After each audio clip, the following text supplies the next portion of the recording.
Thanks to their male majority, the United States Supreme Court has just ruled in favor of Hobby Lobby, stating that yes, the corporation does have the right to deny their female employees access to contraception because of the company's religious beliefs.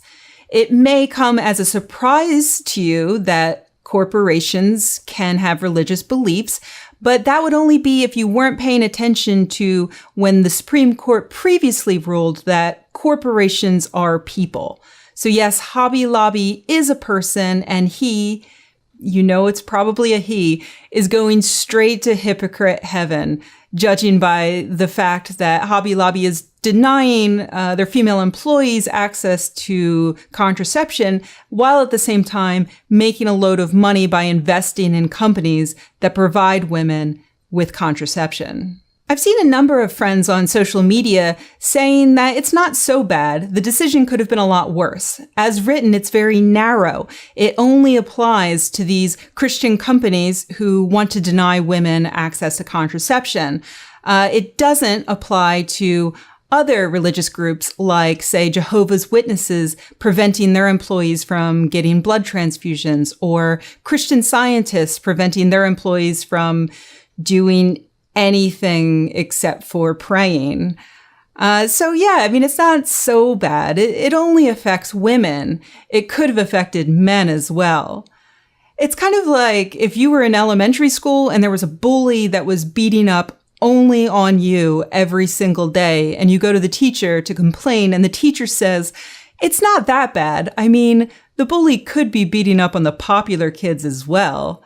And it's like, no, that doesn't make me feel better, because I would prefer that he beat up the popular kids too, because then, number one, I wouldn't take it so personally when he beats up on me. And number two, maybe at that point, the school would care enough to do something about it. So no, I don't think that it's better that this decision is so incredibly narrow. If it weren't so narrow, if it did apply to all religions, then maybe at that point, even the men on the Supreme Court would be able to see what a gross violation of separation of church and state this is. So what can we do about it? Well, a lot of people are boycotting Hobby Lobby. That's fine. Good luck with that. This decision has nothing to do with Hobby Lobby in the end. This decision did not reveal something about Hobby Lobby that we weren't previously aware of. You should have been already boycotting Hobby Lobby, in addition to them fighting tooth and nail to block women's access to contraception. They're also building a Bible museum in Washington, D.C., and apparently also working to develop a curriculum to get into public schools. So yeah, if you haven't been boycotting them so far, go ahead and start. But it's not going to make any difference in this case, because this is about the Supreme Court. And also because of that, it's not like we can vote the Supreme Court out. However, you can renew your efforts to continue to only vote for people who actually care about separation of church and state and women's health care. The more we do that, the better the chances that eventually we will get a Supreme Court that values those things as well.